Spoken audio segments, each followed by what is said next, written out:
Look at line Indy minus 6.5, 49.5. My parting number Colts minus 7. The markets opened 6.5 / 48.5, 49. And we're seeing 48s now. So a little bit of under money and a little bit of Colts money. And let's do it. Let's get an emergency betting alert for this one.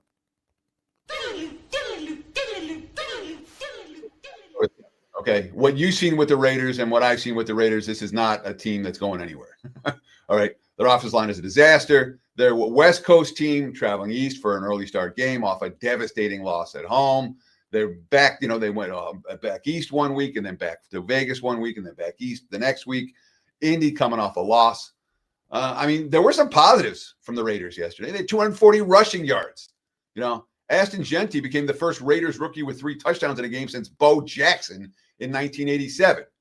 Yards per play, Raiders 6.9, Bears 4.1. Red zone, Raiders 2.3, the Bears 1.4, or 1 out of 4. Max Crosby was unblockable. He's the most impactful defensive player in the game that I've seen this year. He really is. And they found a way to lose. Can't lose games like this at home. Obviously, they had 4 turnovers. The defense forced only 1. Geno threw 3 picks. No receiver had 50 yards. They had the blocked field goal on the offensive line on the final drive. This all has to do with offensive line issues for the Raiders. It continues to be a problem. It likely will continue to be a problem for a team that's struggling in short yardage and struggling in high leverage situation. Oh, by the way, Colton Miller, tackle, carted off the field in the final minute with a leg injury. It mattered on that final field goal attempt, and it will definitely matter if he's missing this week. Check his status. They're also without Michael Mayer at tight yesterday's ball game. Indy, they lost the game straight up and against the spread, but they didn't go down in my power ratings. They were every bit as good as the Rams, if not better in that game. I feel bad for that. I know everyone's ripping Adonai Mitchell. I feel really bad for that guy. He was just trying to reach the ball across the goal line like players do. He wasn't showboating. He was just trying to reach that, and he just fumbled it out of his hands. Instead of the play of the day, it's a 75-yard catch and fumble through the end zone. And then Jonathan Taylor, 4.5 yards per carry against LA's defense would have been better, but that long touchdown run got called back on penalty. Oh, it was Adonai Mitchell's penalty. Oops, that's rough. Brutal for over bettors, brutal for Colts bettors. They finished with 3 turnovers, 2 of them in the fourth quarter, 11 penalties. Jones, his first 2 turnovers of the season in that ball game. And, of course, the play that they lost, they're supposed to, all right, maybe give up a field goal there. They're not supposed to give up an 88-yard touchdown to Atwell. But the quarterback, Blackman, fell down and covered. He tripped over his own legs.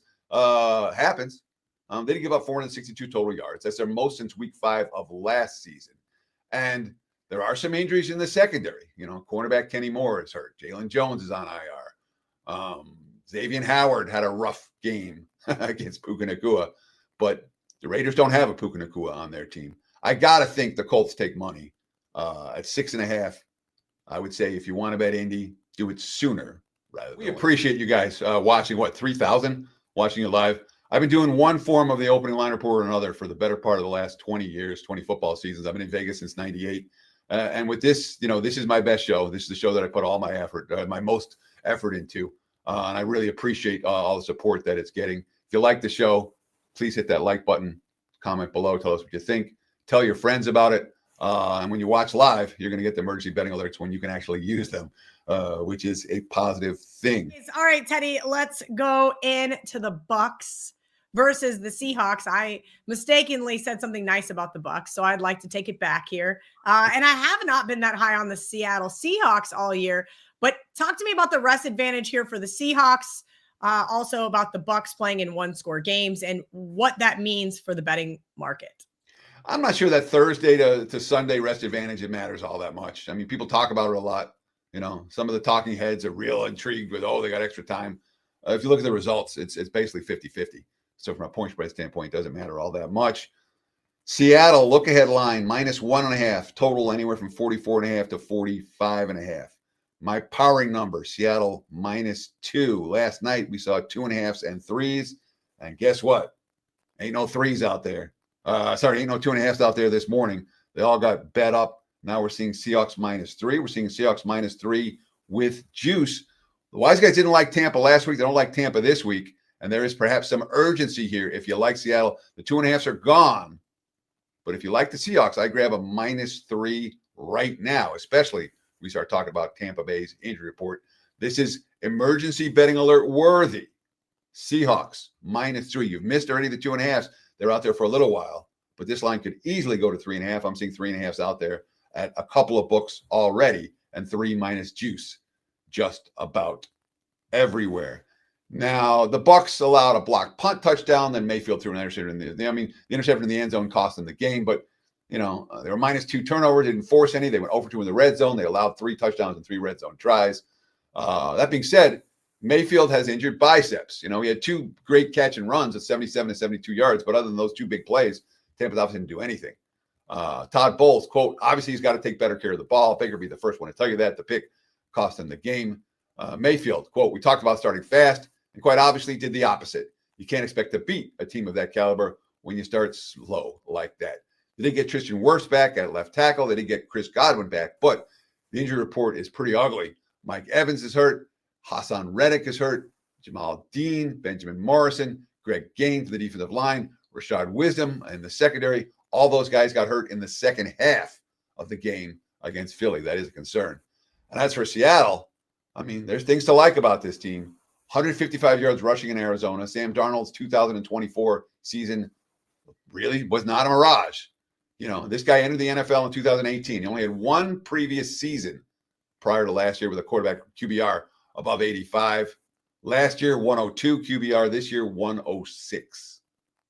9.1 yards per play. He's only taken 6 sacks. 9.1 yards per pass attempt. He's only taken 6 sacks. He's only thrown 2 interceptions in 4 games. Coach McDonald, quote, Sam's playing out of his mind right now. You see him? He's such a cool customer. Again, they won the yards per play battle by 2 full yards against Seattle. Now, this is a quote that stood out to me. After the team blew a 2-touchdown lead, no time to prepare for the Thursday night games. They're on the road. They're facing hostility. You could easily lose that game. Jackson Smith-Njigba, quote, I had no doubt we were going to go down there and score, honestly. We just needed one play, a couple plays. Jason's going to go down and seal the deal. That's exactly what he did with Jason Myers hitting the field goal.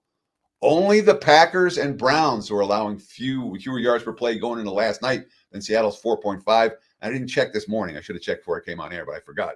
But Green Bay's defense got lit up last night. Seattle might be only behind Cleveland when it comes to yards per play, which is the metric we care about defensively. So, yeah, there's urgency if you like the Seahawks. Bet them sooner rather than later at -3. This number could easily go to 3.5. What you've got over at WagerTalk.com. I know earlier in the show you mentioned you've got a play up for Monday Night Football as well. Yeah, we're running pretty good right now. No question about it. 3-0 in the NFL yesterday. 5-2 all sports weekend. We won last weekend, a 6-1 all sports weekend. The only NFL loser I have over the last 2 weeks was the Rams against the Eagles when the blocked field goal got returned for a touchdown on the last play of the game. 5-1 NFL run. We're seeing things pretty clearly right now. That's why we do the work that we do, so we can make money on this freaking crazy league. I'm in play on Monday Night Football tonight. You can get my best bet as well as free plays. I got free plays on both of the games. So you can check out my video. Just visit my homepage, wt.buzz/TC, or just go to the website, WagerTalk.com. I always encourage you, if you're going to get on board, don't buy a play. I expect to win my Monday Night Football play tonight. But if you want to get on board, let's partner up. All right? Let's see if we can make some money together. The weekly packages. We got a great deal right now. If you buy 1 month, you get the second month for $3 a day. It's basically, 2 months for under $400. It's a good deal. Again, we got baseball and NBA playoffs, MLB playoffs start. We got NBA starting in October. This is a great time of year for bettors. I'm expecting to make you guys money. That's my job. So again, visit the website, WagerTalk.com. Check out my homepage, wt.buzz/TC for tonight's best bet winner and any potential packages if you want to get on board.